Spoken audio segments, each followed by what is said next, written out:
大家好，欢迎来到风铃情感频道。您的点赞和订阅是我更新下去的动力，谢谢您。我追他5年未果，5年后，我在 KTV 一众短裙美女里看见了他。我喝了酒，死皮赖脸地握着他的手，父亲，你亲我一下，好不好？他听话照做，可是他抱我吻我，眼底却带着我看不懂的晦涩。那天是基友过生日，我们一群人喝大了，一致决定点几个女模陪我们喝酒。然后我便在一群女模中看见了她，我当初追了5年都没追上的女神，隐神幸妇，单名一个锦。2年没见，她并没有什么变化，眉眼依旧出众，目光依旧澄澈。她最爱穿白色裙子，目光倨傲，站在人群中颇有种不食人间烟火的感觉。我们5个男生，算我在内3个人都不约而同地看中了傅锦，我却先一步拦下了他们。哥们，这个让给我吧。他们借着酒劲嘟嘟囔囔说不行，我只说了一句话，他们便全都没动静了。他是傅锦。他们同时愣住，面面相觑。我不止一次地给他们讲过我和傅锦的故事，然后我便如愿以偿地带着傅锦坐回了沙发上。兄弟们很讲义气，不约而同地把最昏暗僻静的角落让给了我们。我坐在他身边，只觉着呼吸困难，胸口发闷。我正襟危坐着，明明我是花钱的金主，却一个字也不敢说。过了好久，我才轻声问他，你这2年还好吗？他轻声应着，声线却还是穿透音乐，传入我耳中。一个字便算是回答了，之后便是一阵冗长的沉默，直到兄弟们见我太怂，又叫了几提酒。傅锦不说话，安静地陪着我喝酒。然而几瓶酒下肚，酒精渐渐麻痹了我的神经。咕嘟嘟地干了一瓶啤酒后，我把空瓶子往面前的茶几上重重一放，转头看向傅锦。他手里握着酒杯，手指纤细白皙，就连手都比常人要好看一些。我静静地望着他，半晌，酒意上头的我掏出钱包，把一沓钱来不由分说地塞给他。然后我看着这位被我视为女神多年的人，大着舌头说道，傅锦，你亲我一下好不好？傅锦看了我半晌，忽然笑了。追他多年，我是很少见他笑的，他笑时眉眼微微弯起，眼底似有散碎星光。下一刻，他轻笑着地扫了一眼钱，多亲几下吧，不然这钱我可能拿得心不安。而我勉强从他这一笑中回过神来，顶着酒劲皱皱眉，别光用嘴说，你倒是……然而话还没说完，傅锦便真的吻了过来。我脑中一片空白，唇上的温润触感是我多年来做梦都不敢想象的存在。傅锦真的亲了我。我脑中一片空白，想要扳他肩膀，手却隔空抬着，始终没忍心落下。隔了好一会，这个不怎么算吻的吻才结束。那个曾被我视为女神的女孩子，此刻正静静地看着我，眸色瞪静，手里还捏着我刚刚塞给她的那沓纸币。她似乎瞬间落了凡尘，沾染了烟火气。我当然不会嫌弃这样的她，相反，我缩在袖子里的双手都在轻轻颤抖着。如果她真的会因为钱留在我身边，那就好了。许是我运气不错，开咖啡厅后，我没有像家里人预料那般赔得底朝天，相反，她莫名其妙的就成了网红店，每天来探店打卡的人络绎不绝。钱我有啊，可是傅锦才是可遇不可求。盯着他看了半晌，我转身拿起一旁的酒瓶，咕咚咚一口气喝了大半瓶，砰的一声放在茶几上。我深吸一口气，转头看他，傅锦，他有在回应我，声音很轻，落在我耳中，仿佛轻飘飘的羽毛，又温又痒。那个，我舔舔嘴唇，壮着胆子问他，你和我回家吧。傅锦明显愣住了，他蹙着眉看我，那双眼深邃又好看，可眼中蕴含的情绪，喝了酒的我却是半点看不懂。不过被酒精所麻痹了的大脑却也渐渐反应过来，我连忙改口解释，我的意思是，你现在是不是有什么困难啊？我能帮助你的，真的。傅锦静静地看了我很久，是真的很久。然后在我忍不住打起退堂鼓时，父亲轻轻开口：“我需要很多的。”没关系，我急迫地攥住他的手，一再强调：“我可以帮你的，真的。”那些年爱而不得的忧伤，全在这一刻被酒精激发出来。我紧紧攥着他的手，一错不错地看着他。父亲，你不要去陪别的男人好不好？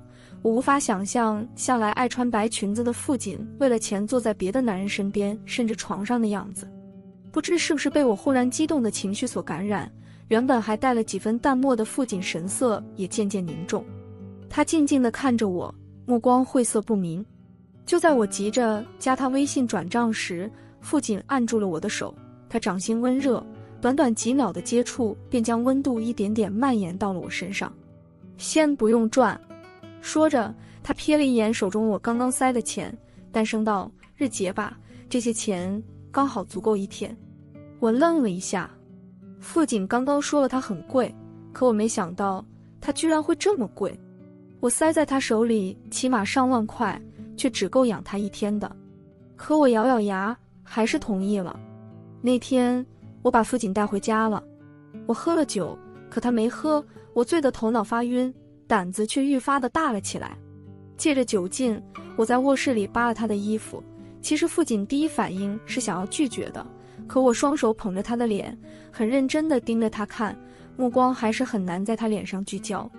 父亲，我大着舌头喊他，我可是付了钱的，你准备好接受我了吗？父亲愣了2秒，随即却笑了。然后他便真的没有再反抗过。可我实在是醉得厉害，当我准备脱衣服时，胸口忽然一闷，没忍住，直接吐在了床边。然后我便没什么记忆了。总之，第2天醒来时，父亲是在我怀里的。父亲身上穿着我的衬衣，躺在我怀里。酒瞬间醒了大半，我有些懊恼，低声问他昨晚发生了什么时，父亲笑了。他微微挑眉，那双眼好看得不像话。你猜？我猜。我扯开被子瞧了一眼，完了，昨天晚上是真喝大了。看着床单上的红印，沉默了很久。我抿抿唇，轻声道：“那个，我会对你负责的。”说着，我急匆匆地翻出手机，想要当场给他转账。可是昨晚手机没充电，关机了。我握着手机，尴尬地笑了笑：“今天的费用一会我付给你。”父亲愣了一下，随后垂下眼，嗯了一声。接下来，我们默默地起床，穿衣服，谁都没有说话。不过，在父亲起床穿衣时，我偷偷瞥了他一眼。这么好看的女孩子，我对昨晚居然一点印象都没有。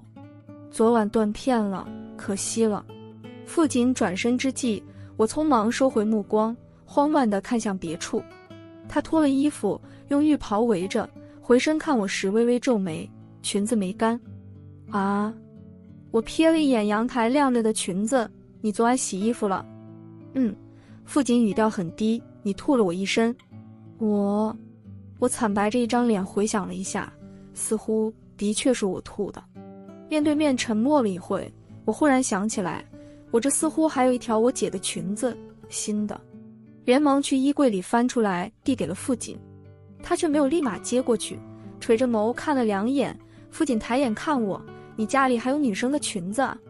他声音很轻，没有什么质问的意味，似乎只是轻描淡写的感慨一句，然后便接过了裙子。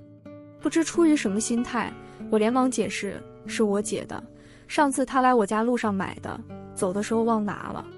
父亲也没什么反应，只是拿起裙子去了卫生间。我刚换好衣服，卫生间里便传来了父亲的声音：“有新牙刷吗？”“有。”我连忙应了一声，快步跑了进去，找了牙刷给他。我小心翼翼地拿起我自己的牙具，站在他旁边和他一起刷牙。镜子里，我穿了件白衬衣，和父亲的白裙刚好相配，我们并肩站着，而他只到我下颌高。可是刷完牙，父亲的牙膏沫里都是血迹，我看得心惊肉跳。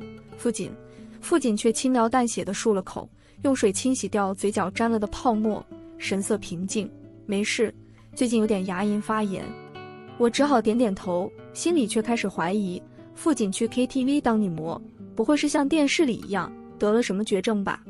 可是傅锦神色淡然，看起来却也不像。洗漱后，我们并肩坐在床边，又是一阵沉默。他转头看我，低声询问：“我还能去工作吗？”工作？我愣了一下，试探性地问道：“是指 KTV 里？”对。见我说不出口，傅锦点点头，打断了我的话：“不要。”我想也不想地拒绝，连忙把正充电的手机拔掉，开机，迅速地加了傅锦的好友，转给他1万块。钱转给你了，你不要再去陪别的男人了。想了想，我又放软语气，加了一句：“好不好？”傅锦看了我半晌，随后垂下目光：“好。”吃早饭时，我没忍住，轻声问他：“傅锦，不然你找一份别的工作吧。那么倨的一个人，怎么会甘心做这种为钱卖笑的活呢？”我说完这句话，傅锦拿着汤匙的手顿了顿，最后平静地说道：“我很需要钱。”而具体因为什么，他没有说，我也没敢再问。吃过早饭，我要去咖啡厅了，可傅锦却亦步亦趋地跟着我。我问他，他便神色平静地说：“我花钱包养了他，他的时间都是属于我的。”我当然喜滋滋地同意了。咖啡厅内，傅锦穿着干净的白裙，陪我往吧台里一站，便吸引了一众顾客的目光。他的长相很干净，一双眼黑而纯粹，他甚至什么都不需要做，只要静静地站在那，便足以吸引所有人的目光。有些人天生就会发光。自从年少时见过傅锦，我便再不会为任何人感到惊艳。工作的空余时间，我总是拖着下巴偷偷打量他，一切似乎又回到了当初。说起来，我和傅锦认识很多年了，我们是高中同学，后来又考进了本市同一所大学，只不过大二下半年傅锦退学了。从那以后，我们便再也没有他的消息，任何人都没有。上学时，傅锦是人群中最显眼的那一位，可是这种人总是会被嫉妒。高中时，学校里关于傅锦的流言蜚语很多，也很难听。傅锦上初中时，父母因意外去世，而高二时，忽然有个消息传遍全校，大家都说傅锦被一个爱好特殊的女人包养了，一个大他10几岁的老女人。各种传言满天飞，而傅锦从未解释过，大家便渐渐当他默认了。其实喜欢傅锦的男生很多，可是那时候因为传言，大家都对他退避三舍。只有我因为头铁且执着，顶着所有流言蜚语追了他5年，从高一到大二学期末。我只记得我当众和他表白时，他对我说的第一句话就是：“那些流言蜚语你不怕吗？”时间久远，很多细节我已经记不清了，可时至今日，我仍然记得当初我认真而笃定地看着他。怕什么？我喜欢一个人，根本不会害怕。那时候的自己真是勇敢无畏啊，哪像现在想养他还要借酒发挥。今天生意格外的好，当然顾客里以男性居多。生意虽好，我却有点不开心，总觉着自己的宝贝被别的男生看了。所以今天我早早关了门，带着傅锦回了家。毕竟总有一些是比营业更重要的，对吧？可是傅锦倒是乖乖地跟我回家了，可是我却又怂了。这人配合地和我进了卧室，可他往床边一坐，安静地望着我，那双澄澈的眼便让我心生愧疚。似乎我那些龌龊想法都是在玷污他，我实在是下不去手啊。思来想去，我决定再买些酒来喝。傅锦很听话，他把酒买回来放在了卧室的地毯上，又转身去了厨房。我愣住，你做什么？做饭。他系上围裙，拎着刚刚在楼下买酒时顺便买来的菜进了厨房。空腹喝酒对肠胃不好。说着，他又叮嘱一句，以后记得按时吃饭。这话听得我心一软，连忙跟进了厨房，凑在他身边低声问道：“所以你这是在关心我吗？”傅锦笑了笑，眉眼也因着这一笑显得温和了些。你可以当作是。我也跟着笑了。那我就当作是他在关心我。父亲手艺很好，我坐在沙发上看电视，只听见厨房一阵乒乒乓乓声，不多时，他便端着饭菜出来了。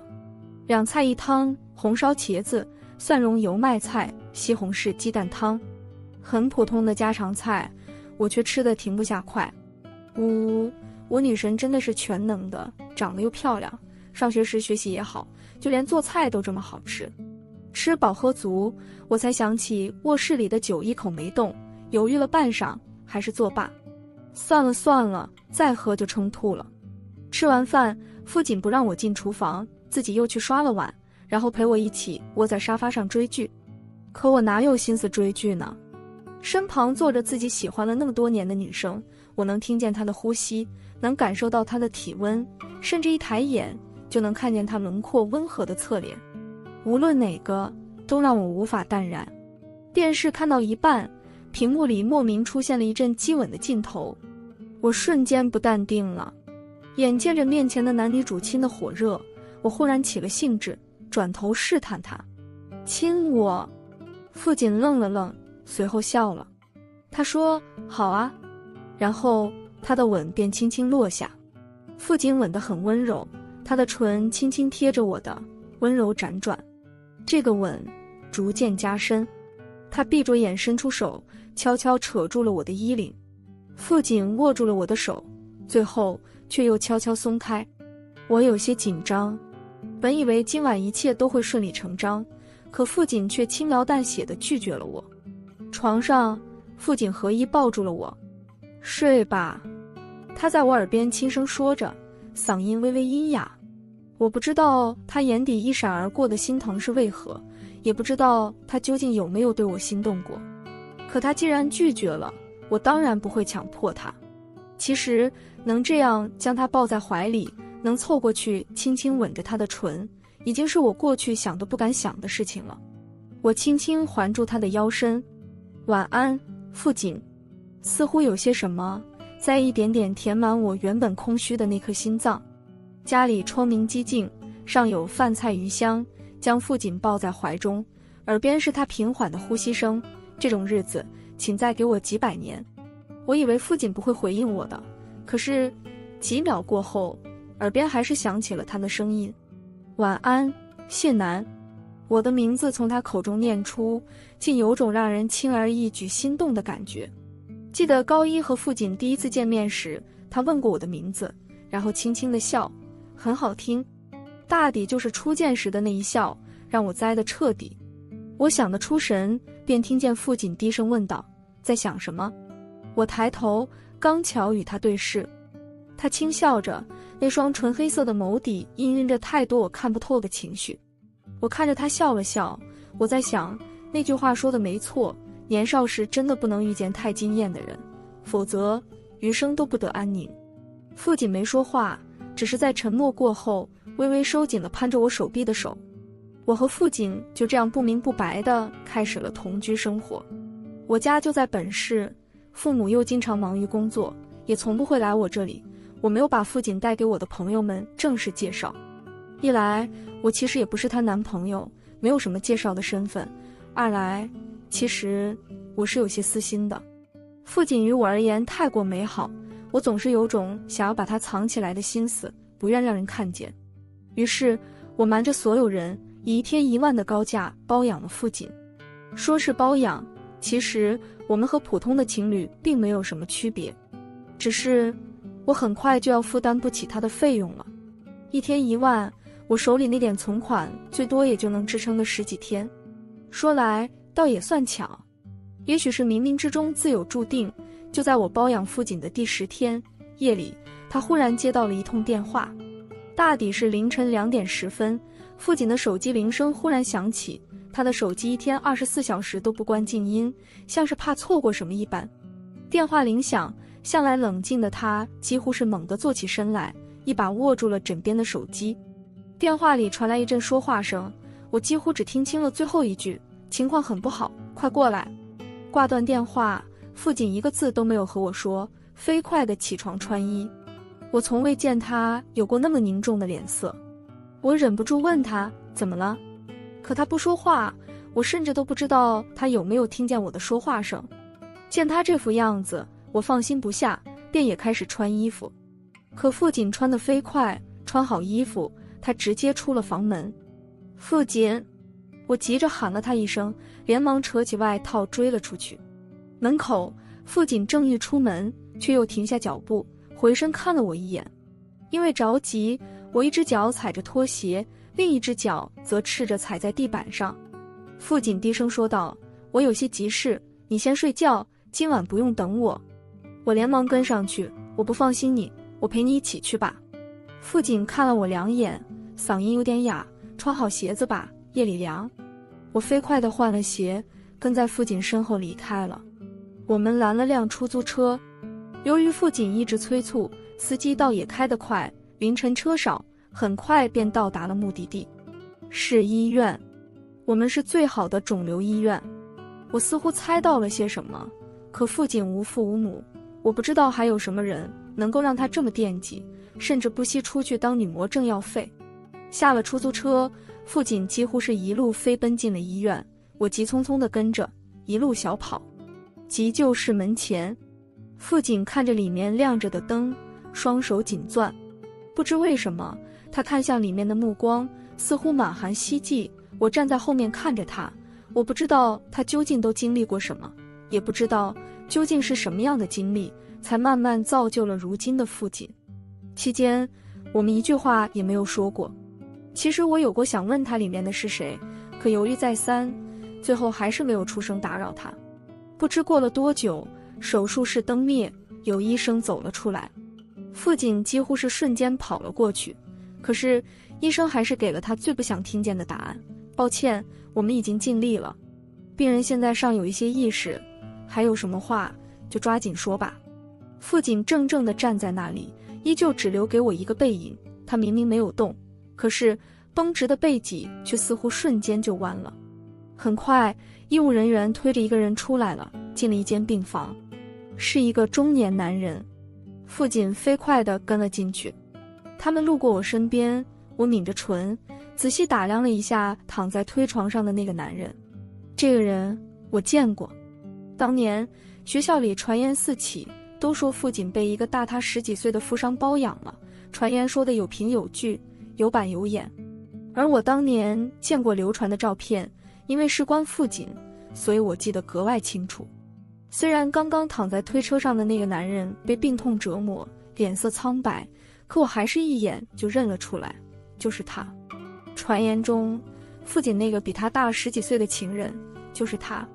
说不清那一刻心里究竟是种什么感觉，似乎发现了某种真相，可这真相的确让我有些无法接受。所以傅锦所做的一切，甚至不惜抛开面子去做女模，都是为了这个大他10几岁的毫无血缘关系的中年男人吗？我忍不住多想。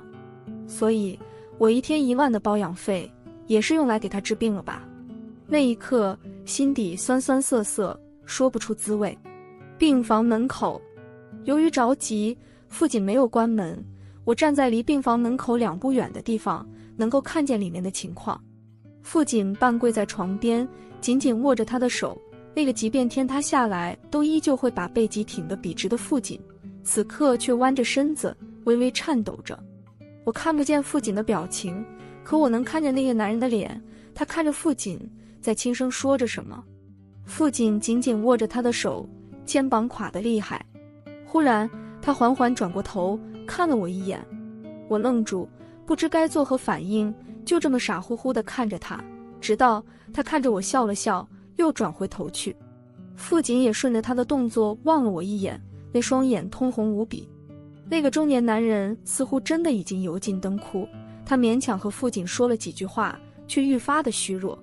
直到傅锦轻轻俯身抱住了他，再起身，男人似乎已经没有了动静。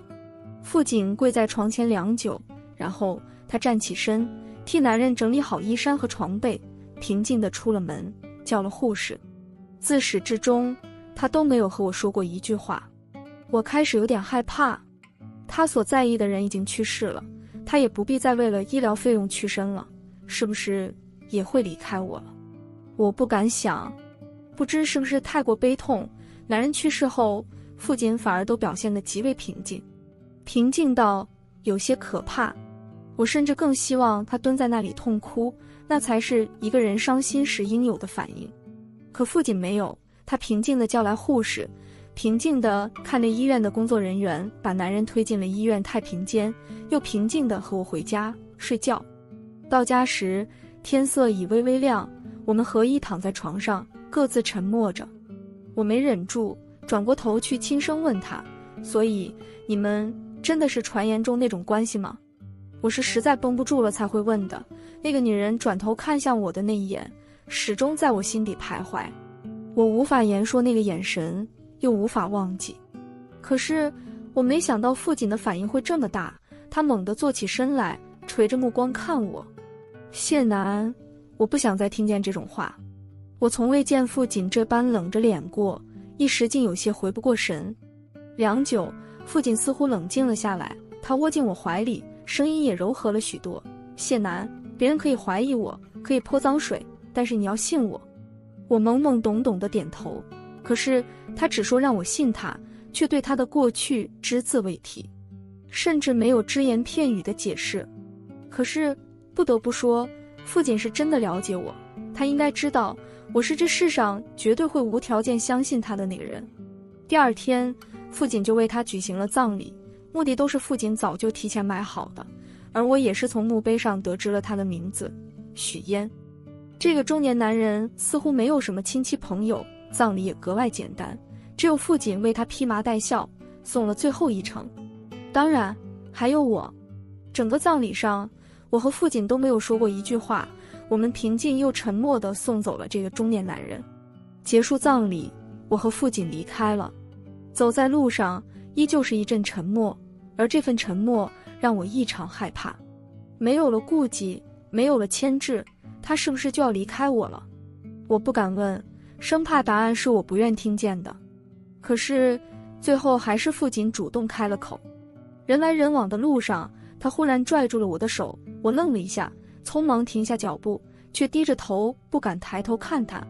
你还有没有钱了？这是他问我的第一句话。我愣住，连忙咬紧牙关道：有，我有。但是想起自己如今的窘迫境况，我还是问了一句：现在能不能便宜一点？父亲忽然笑了，是那种很轻的笑容，没有声音，眉眼微微弯起，眼底笑意氤氲。他说：好啊，一天1块钱，付得起吗？我愣了很久，连忙点头说好。那我能办个终身制 VIP 吗？听我提起终身制这3字，父亲愣了一下，眼底有些我看不懂的情绪。他还是笑着，然后轻轻握住了我的手。好啊。街上微风乍起，带来几分寒意，他握着我的手轻轻摩挲了下。回家吧。说完，他攥着我的手，一起揣进了我的外衣口袋里。我怔怔地跟着他的脚步，其实我从来没想过有朝一日会听见他对我说这3个字。回家吧。口袋里，我轻轻反握住他的手。好啊，回家吧，一起。那天晚上，我和父亲都喝了酒，房间内满是酒气，地上堆满了空酒瓶。他揉揉眉心，低声说道：有点头疼，进屋睡觉吧，明早我来收拾房间。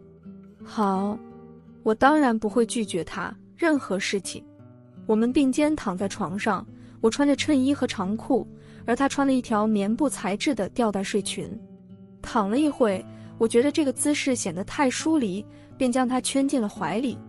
我本想和他顺势再进一步的亲近，可是他却给我讲了他的秘密，关于他的过去，以及那个名叫许嫣的中年男人。这是我第一次见父亲抽烟。他半坐起身，从床头柜里拿出烟和火机来，抽出一根点燃。谢楠，其实那些传言都是放屁。我错愕抬头，却似乎看见了另一个截然不同的父亲。认识他多年，他都是那种倨傲的、清冷的、不善言辞的。我第一次看见他抽着烟，爆着粗口，可是这样的父亲却让我莫名地感觉到真实。同床共枕了这么多天，只有今天让我觉着身旁这个人，他也是有血有肉，是真实的。他吸了一口烟，转头看我，烟雾氤氲在我们之间，模糊了他的眉眼。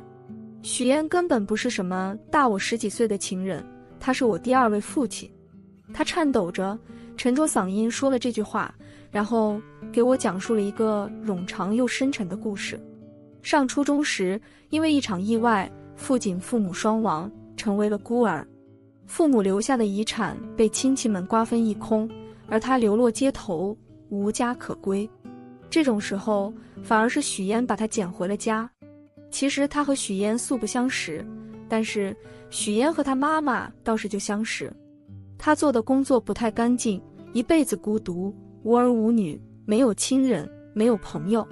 在把父亲捡回家后，他也换了工作，不再挣那种脏钱，因为他说捡了个女儿，总不能让她抬不起头来。多年积蓄，许嫣还是有些存款的，可他不敢花，因为他要留下来供父亲上学。讲到这里，一根烟刚好燃尽，父亲转头看我，双眼红得厉害。你是不是也很疑惑，他为什么要把我捡回家，又为我付出这么多？我如实点了点头。尤其是有那些传言在先，我总是忍不住多想。父亲抿唇笑了笑，其实他是个挺傻的男人。他爱了一个女人很多年，老实本分地爱着，不打扰，不索取，就那么默默地爱着。我忽然明白了。父亲轻笑，他和我讲过，年轻时他为了给我妈一个好些的未来，把脑袋别在裤腰上下海经商，吃过不少的苦。可是当他拿着自己攒的钱去给我妈时，却发现他已经结婚了。我爸和我妈是闪婚，我爸看中了我妈那张脸，而我妈看中了我爸家族的钱与势。我听得回不过神来。他和你妈妈在一起过吗？父亲把烟头摁灭，摇摇头。自始至终都是单恋，所以说他傻。父亲犹豫了一下，又点燃了第2根烟，袅袅烟雾中，他眯了眯眸子，像是在回忆往事。把我捡回家时，他告诉我，之所以决定带我回家，也不全是因为我爸。他说，其实他曾经谈过恋爱，对方怀了个孩子，却因为他穷又打掉了，是个女孩。父亲眉心微微蹙着，他说，他在街头看见我的时候就在想，如果当初他的孩子顺利生下来的话，应该也比我小不了多少吧。如果是他的孩子流落街头，他一定会心疼死的。可是父亲抬头看我，眼红红的样子让我心疼。谢楠，你说他是不是一直在等我喊一声爸？我最后抱他时小声地叫了他一声，可是我不知道他听见了没有。父亲抿抿唇，这人傻了一辈子，没等来我妈一句温言细语，也没能等到我叫他一声爸。他将燃了一半的烟摁灭，转过头去，真傻。说真的，我有些语塞，不知道该说些什么。说来则短，可是父亲刚刚描述的那些是他整个青春的经历，有些心疼，也有些为我之前的龌龊怀疑而心虚。我不知道该怎么安慰，只能转过身抱抱他，轻声道，他听见了，他一定听见了。父亲点点头，没有说话。这天晚上我们聊了很多，聊过去，聊心事，只是对于未来，父亲却是只字不提。也许是酒意作祟，也许是将内心的伤口剖开在人面前之后，心理上总有某种释怀后的放纵感。不知是谁主动，我们缓缓凑近，接吻。今天的我们似乎和以往都不同，他双手轻轻抵在我胸口，指尖紧了又松。今晚的父亲似乎也与往日有些不同。我闭上眼，加深了这个吻。我以为他会明白我的意思的，可是到了衣衫半褪的地步，他还是拒绝了我。他深吸一口气，收回手去，声音低沉，谢楠，我不行。为什么？我睁开眼看他，这次是真的有些失望。我第一次带你回家那晚，我们不是也在一起了吗？刚刚我们谁都没有刻意，一切都是自然而然发生的，为什么不可以？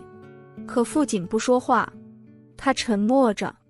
父亲，你究竟在逃避些什么？我不信，你刚刚没有对我一点动心。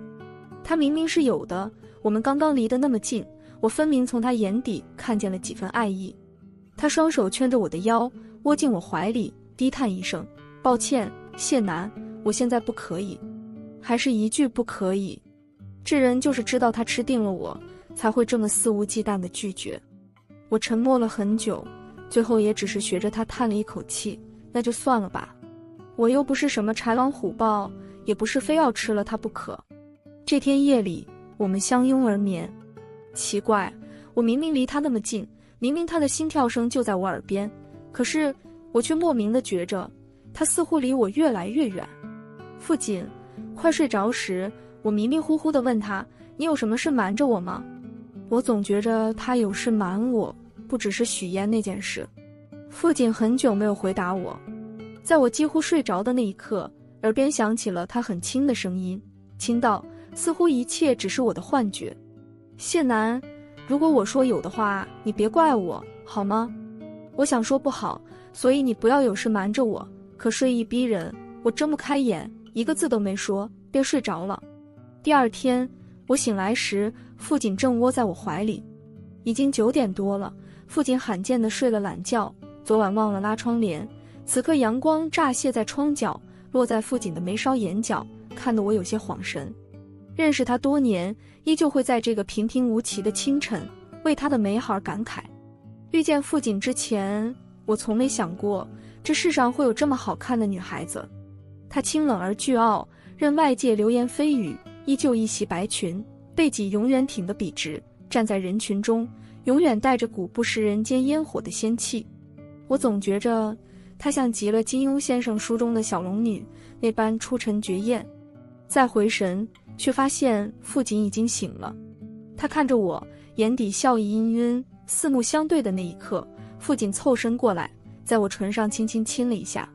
可能是刚睡醒，我脑子一抽，莫名地问道：“父亲，这算是你的工作任务吗？”父亲也愣住了，沉默片刻，他笑了笑，坐起身来：“你可以当作是。”又是这种模棱两可的话。不过这段日子的相处，我已经习惯了父亲这种态度，也慢慢不再琢磨这些。我这人向来想得开，想那么多做什么？反正现在他是在我身边的，比起当初爱而不得的那5年，起码现在的我可以亲他抱他，已经是过去想也不敢想的存在了。一同在卫生间洗漱时，我忽然发现镜子里父亲那张脸白得有些吓人。父亲，我握着牙刷凑近了些打量他，你脸色怎么不太好看？父亲愣了一下，没有吧，可能是光线问题。我点点头，继续刷牙。可是我有注意到父亲最近似乎又瘦了。父亲，我咬着牙刷，用手比划了一下他的手臂粗细，你最近又瘦了，要好好吃饭。说着，我吐掉嘴里的牙膏沫，悄悄用手掐了掐他的脸，你太瘦了，看着不健康，再胖一点才好看。父亲笑笑，好。早餐依旧是父亲做的，吐司和煎蛋，以及2杯温热的纯牛奶。怕我觉着单一，父亲又煎了2根黑胡椒肠。可是吃完饭，父亲像往常一样抢先去刷碗时，却忽然捂着嘴跑进了卫生间。他没来得及关门，我也连忙跟了进去。哦，是他的呕吐声。我心疼坏了，连忙跑过去替他拍背。可是我还没站稳，便被父亲朝后伸来的手推开。他缓和了一下，低声道：“出去等我。”没事的，我又不嫌弃你。可是话没说完，便被他打断：“出去。”没办法，我只能退出卫生间，替他倒了一杯温水，站在门口等他。过了一会，卫生间里传来一阵马桶的抽水声，紧接着他应该是开了水龙头，重新洗漱。再出来时，父亲洗过脸，脸上是未干的水珠，脸色还是有些苍白。我把水递给他，担忧地道：“你最近是不是不舒服？我们今天不去店里，去医院检查一下吧。”不用。父亲接过水喝了一口，朝着我笑了笑：“放心，我能有什么事？就是最近有点胃肠感冒，一会去药店买点药就好了。”真的？骗你做什么？他神色淡然地喝了水，然后又进了厨房继续刷碗。见他真的没什么异样，我便放下心来。我这人贪嘴，总爱乱吃东西，所以反胃拉肚子也总是常事，便也没太在意这些。父亲刷完碗，我们一起去了咖啡店。托父亲的福，我这家原本的网红店如今更红了。有来喝咖啡的客人们偷偷拍视频录了傅锦。在这个看脸的社会，傅锦以超高的颜值迅速蹿红，为他而来的男孩子不计其数。我有些吃味，却也暗自骄傲，那种小男生的心思怎么都压抑不住。看，我喜欢的女孩子就是这么美好，让那么多男生心驰神往，当然也包括我。我想，我永远是喜欢傅锦的男生里最用心的那一个。大家都爱他那副皮囊，可我不同，认识他近8年，追了他5年，我爱傅锦这个人，从内心到灵魂。这段日子，傅锦对我越来越温柔，温柔的傅锦真的太要命了。我止不住的沉沦在沉沦，我开始忍不住问他：傅锦，你有没有对我心动过？傅锦，我们别谈利益了，认真的在一起好不好？傅锦，你也是有一点喜欢我的，对吗？可他从不正面回答，每每这时，他都只是轻声笑笑，然后双手捧着我的脸乱揉，最后却是一言不发。他太了解我了，我总是不舍得逼他的，所以即便他明着逃避这些问题，可我还是不舍得刨根结底的追问他，每次也都只能作罢。可是傅锦分明让我觉着他也是喜欢过我的，比如在这个满是落叶的秋天，他会在起风的街头钻进我的外套里，会攥着我的手在街边散步。比如我无意间提及想吃某家新开的店，傅锦便找了个借口出去，排了1小时的队，把他家所有新品都给我买了回来。又比如我无意间发现傅锦的手机壁纸是我们的合照，那是我们接吻的照片。有一次我心血来潮，用延迟拍摄的方式拍下了我和傅锦亲吻的画面。那张照片也是我的心头好，彼时正值夕阳时分，余晖落在我们周遭，为彼此镀了一层淡金色的光，美好的不像话。还比如我和傅锦的每一次接吻，他都格外认真而虔诚。可是就当我以为傅锦也渐渐爱上我时，命运却给我开了一个玩笑。秋末冬初的一个清晨，我醒来时却发现傅锦晕倒在地板上，我的心在那一刻陡然被攥紧，紧张与担忧相交融，我几乎无法呼吸，脑中一片空白，我甚至都不知道自己是怎么拨打的急救电话。我只知道，当我一路浑浑噩噩地将他送去了医院，在一道检查后，却得来他已是胃癌晚期的噩耗时，我的世界轰然崩塌。我没办法相信，那个白天鹅般清冷倨傲的女孩子，那个集世间美好于一身的女孩子，为什么会被医生下了最后通牒？可是傅锦却早就知道她的病情，所以她在病房内醒来时，只是愣了几秒，便看着我笑了笑，笑容依旧那么温柔。吓到你了吧？吓着你了吧？这一句话每个字都让我鼻酸。所以他其实早就知道自己的病了，所以那些脸色苍白、刷牙出血、呕吐都不只是小毛病。所以他从不和我聊未来，也永远不给我回答。所以当初在 KTV 我提出要用钱包养他时，他看向我的目光才会温柔又晦涩。他自始至终什么都知道，我不知道他有没有爱过我，如果爱过，我无法想象这段日子以来他的心情。我静静地望着他，病床上，他脸色苍白，皮肤白得几近透明。和我对视了片刻，傅锦忽然笑了。其实本想一直瞒着你，等到挨不住那天就悄悄离开的，谁知道身体这么没用，忽然就晕倒了。他不说话还好，一开口，我心里更觉酸涩。所以为什么不早说？为什么不治疗？我攥着他的手，每多问一个字，声音便颤抖几分。傅锦像以往一般看着我，声音很轻：没用的谢楠，治了也只是浪费钱而已，更何况……他笑笑，我没有钱了，也从来没打算过治疗。是的，他从头到尾根本就没有半点要治病的意思。他躺在那里望着我，眼睛也渐渐泛红。这段日子以来，我最后悔的一件事，就是那天在 KTV 答应你。我愣住，为什么？他轻轻捏着我的手，掌心很凉。因为花了你的钱，也没能陪你多久，你的心思我明白，可是我真的没办法反馈。他叹了一口气，语气低沉，其实很渣吧，花了你的钱还没能给你留下什么。谢楠，如果重来一次，那天在 KTV 里我绝不会再点头。他似乎也在忍不住，眼底蓄了泪，却转过头去，不肯在我面前掉眼泪。难以形容那一刻心底是怎样的撕心裂肺。我从没见父亲哭过，哪怕是那天在许嫣的葬礼上。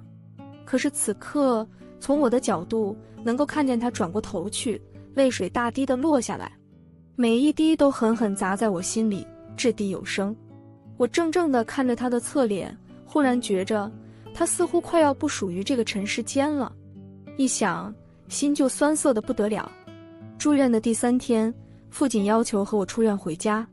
其实父亲不知道，我已经在着手准备卖房卖店为他治病了。我拗不过他，便悄悄去找了他的主治医生。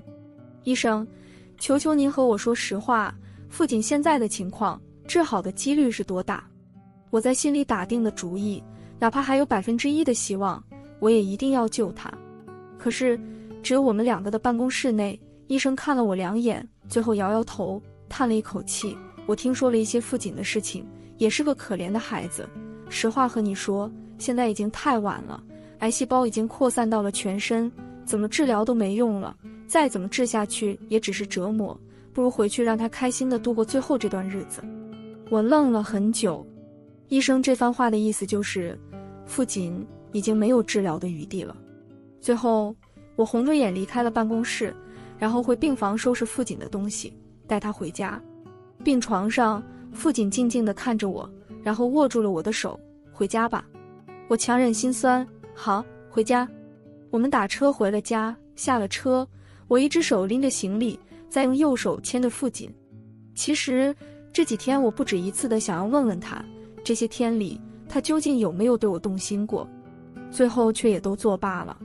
算了，爱没爱过，动没动过心，又有什么区别呢？反正都是要以离开作为收场，如果爱过的话，恐怕反而更让我心酸吧。回到家，父亲放下袋子，转身看我，四目相对的那一刻，我还是难过的厉害，眼眶忍不住红了。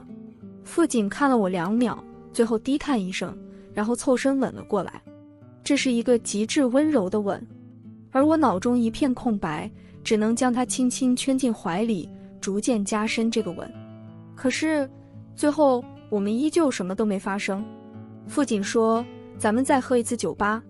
我下意识地拒绝，不行，医生说你。他静静地看着我，没事的，最后的日子里，我想随心所欲一些，克制了一辈子，总想在最后放纵一些。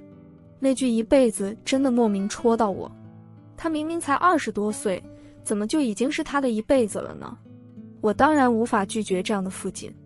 最后我答应下来，不过与他约法3章，只能喝2罐啤酒。他轻笑着应了下来。于是我们一起换了厚些的衣服出门，准备去超市买菜喝酒。这似乎是我和父亲第一次一起逛超市。我们像最普通的情侣那样，手牵着手逛街，一起推购物车，一起停留在置物架前挑选，这个菜不新鲜，那个肉太贵。我们一起挑了满满一购物车的物品，有肉有菜有零食，还有一些看起来温馨可爱的家居小物，比如那种特可爱的小鸟外形的牙签盒，一按按钮，小鸟便低头叼起一根牙签；又比如那种浅蓝色的干花和漂亮的玻璃瓶，看起来温馨又美好，像极了父亲。结账时，父亲抢了先，见我拎起购物袋，他回头看着我笑了笑，花了你这么多钱，也没给你买过什么，这几百块我还能花得起。我勉强笑了笑，亦步亦趋地跟着他。可是我发现，原来很多时候父亲都是在硬撑。从下了出租车到进我家门，短短5分钟的路程，父亲却歇了4次。病来如山倒，之前父亲还能装作没事人一样陪我在咖啡厅上班，可是现在他似乎体力瞬间下降。5分钟的路程，我们走了半小时。厨房里，我们一起洗菜做饭，我会做饭，但厨艺一般，做的东西只能说是能吃。可父亲厨艺一流，所以他主厨，我打下手。我们说说笑笑，厨房里满是笑声与烟火气。父亲炒菜时，我一边洗其他的菜，一边怔怔地看着他的背影。这种和父亲朝夕相处的日子，再给我久一点好不好？我不求10年100年，哪怕再多1年，哪怕多1天都好。我发现真的不敢去想父亲的病，一想就忍不住心酸。他正在炒菜，而我已经在他身后悄悄地泪流满面了。一道菜炒完，父亲关了火，在他回身之前，我连忙转过身去，用加大的水流声盖住了自己的哽咽声。这顿饭其实是我从小到大吃的最为艰难的一顿，我实在笑不出来。看着面前穿着白裙子的女孩子，我满脑子都是一个想法：这么美好的一个人，怎么会被宣判了死刑？怎么会？可我不敢表现出难过，我怕引得父亲更难受。其实，就像医生所说，父亲接下来的每一天都是倒计时，我必须让他笑着度过。可是，我紧绷着的情绪，还是因为他的一句话而瞬间溃败。吃饭时，他替我剥了很多虾，然后将装着虾仁的碗推到了我面前，声音温柔：“以后我不在了，也要记得按时吃饭。”我是真的没绷住，眼泪大滴大滴地落下，可我不敢抬头，便用筷子使劲刨着米饭，大口大口地塞进嘴里。掺了眼泪的米饭是涩的，那是我人生中最难忘的一天。我和父亲一起去逛了超市，一起买菜，一起回家做饭，一起吃饭，一起喝酒。我喝了好多好多。我记得喝醉以后，我抱着父亲亲了他好多好多次。我问他：“父亲，有没有别的男孩子像我一样吻过你？”父亲笑着吻我：“只有你一个。”我记得那天的夕阳很美，晚上的星光也很美。酒喝了太多，后来的事情我有些记不清了。我只隐约记得，意识模糊的快睡着时，耳边似乎有父亲的声音响起：“谢楠，很抱歉，自始至终都没有给过你回馈。很抱歉，其实我和你怀有同样的心思。很抱歉，我们该说再见了。”他似乎还说了些什么，可我记不清了。酒意浓重，我彻底昏睡过去。可是醒来时，一切都晚了。父亲不在。我醒来时已经是第二天早上，我赤着脚走遍房间，却不见父亲的身影。唯独餐桌上有父亲留下的一封信。看见信的那一刻，我心里一沉，忽然有了种不祥的预感。果然，我颤抖着打开信纸，扫了一眼，便看见右下角的落款：父亲绝笔。手一抖，信纸掉落在餐桌上，白得刺眼。我想过父亲会被病痛折磨，也不得不接受了他会在未来的某一天被疾病带走。可我从没想到他会这么快，这么主动地离开这个世界。我还没有具体看信的内容，便接到了电话。电话是警方打来的，他们说父亲的尸体在附近公园的角落里被人发现，他吃了很大剂量的安眠药，而父亲的手机里只有我一个人的电话号码。挂断电话，我怔怔地收好那封信，然后赤着脚出了门，甚至鞋子都忘了穿。可是关了门，我赤着脚站在空无一人的楼道里，却忽然控制不住嚎啕大哭。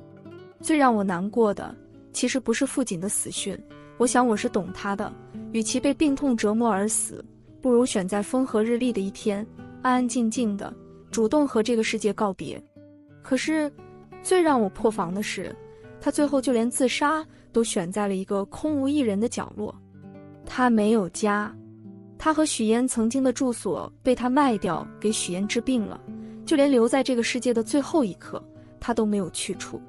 我哭自己怎么喜欢上这样一个傻瓜，他美好的有些不像话，直到生命最后一刻，他仍旧保留着自己的善良与体面。他没有选择去某个酒店旅馆自杀，也没有在我的房子离开，他无处可去，所以选择在凌晨时分去了空无一人的公园，找一个无人问津的角落，吃下安眠药，安静地离开。我不能接受，我真的无法接受。我蹲在楼道里哭了很久，甚至对门的邻居都开门看我。我似乎打扰到他们了，我感到很抱歉，可是我真的无法控制自己的情绪。我不知道自己究竟哭了多久，直到我似乎听见了傅锦的声音，他说：“谢楠，你哭起来一点都不好看。”我猛地抬起头，多希望一切只是闹剧。可是楼道里空空荡荡，哪有傅锦的身影？可我分明觉着傅锦是在的，他似乎就在某个角落里看着我，目光温柔。深吸一口气，我扶着墙壁站起身。我知道我要去料理傅锦的身后事，在这个世上他只有我了。我去了警局，也见到了傅锦。他躺在那里，穿着白色裙子，面容是那样平静，没有半点被病痛折磨的样子，甚至唇角还微微有着上扬的痕迹。可是他真残忍，他怎么忍心把我自己扔在家里，让我沉浸在昨晚有他的美梦中，然后一个人悄无声息地离开了这个世界。我甚至都没有和他好好告个别。我喜欢了那么多年的女孩，我们最终的诀别都是他单方面的告别。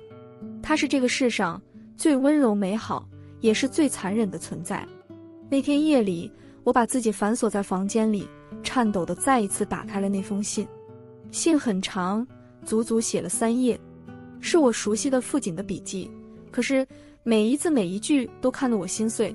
谢楠，很抱歉以这样的方式来和你告别，太多话想说，可是又不知道该从何说起。很抱歉，其实我内心是个很怯弱的人，我担不起你那么美好的喜欢，因为怯弱，因为自卑，因为害怕连累你，因为种种，上学时我不敢回应你的喜欢。可是其实于我而言，你始终的特殊的，在我遇见的所有人里最特殊的那一个。谢楠，你从来都不是单恋，我比任何人都喜欢你，可我不敢说。你成绩优异，是所有人眼中的天之骄子，可我只是一个孤儿。我在学校被排挤，在学校里提及我，永远都是流传甚广的谣言，甚至我上学的钱，都是那个和我没有半点血缘关系的男人出苦力换来的。我曾经无数次想要走到你面前告诉你，其实我也喜欢你，可是每次和你对视，那些话都再说不出半句。你也许不知道，你有一双特别澄澈的眼睛，我想一定是从小被家人保护得很好，才会那样目光清澈。我曾以为考上大学以后一切就都会好了，可是谣言依旧四起，而且许嫣查出了绝症。所以我在大2那年放弃学业，开始四处打工为他挣钱看病。他养了那么多年，总该到了我报恩的时候。所以我切断了所有和你的联系，我不想连累你。可我始终在关注你，我注册小号关注了你的微博，偷偷观察着你的生活。我知道你比赛得了1等奖，知道你实习了，知道你毕业了，再到后来开了咖啡厅，我为你高兴，也开心我喜欢的男生过得顺风顺水。可是在这期间，我被查出了胃癌，因为拖得太久，查到时就已经是中后期了。医生说癌细胞扩散得很快。我开始相信命运，我发现无论我多努力的生活，可命运从没有善待我，他从不给我一点希望。可我想，如果我能治好许嫣，也算是了一桩心愿。我想再去像过去一样打几份工，拼命挣钱，可是身体却不允许了。我的身体情况并不太好了，为了救他，我选了去 KTV 工作，正如你看见的那样。可是谢楠，我是真的相信命运了，因为那真的是我第1天工作，就让我遇见了你。在这种窘迫的情境下，除了命运这2字，我没办法来解释这种巧合。那天也是我最后悔的一天。那天进包间前，我喝了酒，有些冲动。我明知道自己命不久矣，却还是没忍住，靠近你，吻了你，甚至最后答应和你回家。用了你的钱，是我最觉羞愧的一件事。可是谢楠，看见你的那天，我真的动摇了。我想，是不是老天爷可怜我，在我生命中最后一段日子，让我也离我的梦近一点。后来的那阵日子，于我而言真的像是偷来的，每分每秒，每一次亲热接吻，我都格外认真。其实你不知道，和你相处的每一天，我都是当做最后一天来度过的。可是许嫣的离开真的给了我很大的打击。我这一生经历过几次生离死别，我明白这种痛苦。我开始想，如果有一天我离开了，你该怎么办？你会不会难过？会不会偷偷躲起来哭？会不会以后不按时吃饭？会不会以后遇不到温柔对待你的人了？我放心不下，可我知道，离开也只是早晚的事而已。尤其是后来，我的身体越来越支撑不住了，很多时候我只能硬撑。还记得那次我在厕所里吐了吗？我把你赶了出去，那次我态度很凶，对不起，可我怕你看见马桶里呕出的血迹害怕。谢楠，原谅我自私，我不想让你看见那个被病痛折磨得不成人样的父亲。我希望在你的记忆中，父亲永远是当初那个喜欢穿白色裙子，喜欢留黑色长发，喜欢温柔地笑着看你的女孩。原谅我的怯弱，我只能在你睡着时悄悄离开，我做不到和你面对面告别，我怕自己舍不得。当你看见这封信的时候，我一定已经离开了。你先不要哭，你相信我，我走得很开心，真的。因为我是在这辈子最开心的这一天离开的。我和自己偷偷喜欢了很多年的男孩逛了超市，我们一起做了饭，一起吃饭喝酒，我们还接了吻。我很开心了，真的。我走了那么远去结束一切，就是不想给你，给任何人带来麻烦。谢楠，你知道的，我没有亲人，没有朋友，在这世上我唯一放心不下的人只有你了。所以别让我离开的不安心好吗？我不说那种很虚伪的话让你忘了我，但是我希望你想起我时都是我们在一起开心的回忆。我希望我在这世间走上一遭，带给你的回忆不要是痛苦的。我还希望我的离开不要带走你爱人的能力。你还年轻，以后一定会遇见更美好的人。如果遇见了，千万不要因为我而拒绝。如果有那一天，我希望你把我放在回忆里，好好爱别人。比起你忘记我，我更害怕你因为记得我而耽误自己。父亲绝笔。信很长，我一个字一个字读完了。奇怪的是，看着这些父亲生前的肺腑之言，我竟一滴眼泪都没有掉。我是笑着看完的，正如父亲离开时那样。父亲也许不知道，他的离开不会带走我爱人的能力，相反，我会因为他懂得爱这世上每个人。爱过那么温柔美好的人，以后的漫漫人生都会被他治愈。我笑着收起信，看了一眼窗外，窗外明月高悬，一如父亲的眼睛。父亲，我会记得你，也会在日后好好爱别人。可是明明是笑着的，还是没忍住掉了眼泪。一定是不小心开了窗，风沙进了眼睛里。番外，父亲离开的3年后，我遇见了一个女孩，她很像当初的父亲。她爱穿白色裙子，留着黑色长发，目光清澈，性子温柔，简直就是父亲的翻版。我一头栽了进去，但是她和父亲又完全不同。父亲是真的温柔，而她只是假象。我从一开始就知道，她的温柔只是装出来的，实际上就是一个渣女。可我还是没有拒绝她的靠近。我和她牵手拥抱，却不肯接吻。我给她花钱，却不管她外面那些花花事情。我们在一起第2个月06天时，是父亲的生日。那天我换了父亲最喜欢的白色衬衣，精心打扮过，约了那个女孩出来。看得出，在看见我的那一刻，她眼里有着一闪而过的惊艳。那天我带着她去了超市，一起买菜，然后开车回家，一起做饭，然后吃饭喝酒。她不明所以，却也由了我。那天晚上我喝了1瓶啤酒，然后在晚饭结束后主动抱了抱她。父亲，再见了。我将揽在怀里，轻声说道。他愣了一下，父亲。我不叫父亲。我没有理会，而是松开手，后退了一小步，泪中带笑地看着他。这次是真的再见了。女生莫名其妙地看着我，骂了句疯子，便怒冲冲地离开了。不一会便给我发了分手短信，朋友圈还顺便官宣了新男友。我退出微信，看着手机壁纸出神。3年了，我的手机壁纸仍旧是当初那张合照，夕阳下我和父亲亲吻着，岁月静好。我看了很久，然后把壁纸换掉了。新壁纸是一张卡通图片，草地上几只可爱的小猫翻滚着，满是生机。我用了3年的时间走出来，我不会忘记那个曾出现在我生命中，惊艳我整个青春的女孩，但是我学着放下了，总该要放下的吧，像傅锦希望的那样。那天晚上，我做了一个梦，在傅锦离开后，我第一次梦见了他。梦里，傅锦是笑着的，他和记忆中没有什么变化，白裙、黑长发，目光温柔。他笑着走过来，垫着脚捏了捏我的脸，笑容那么温柔。谢楠，这次我真的要放心离开了。梦里我也笑了，我静静地看着他。好。他收回手，朝我摆了摆。谢楠，你笑的时候特别帅，真的。我笑着看他越走越远，轻轻笑着。我也觉着。好了，这篇文章到这里就结束了，不要忘了右下角点击订阅，谢谢大家。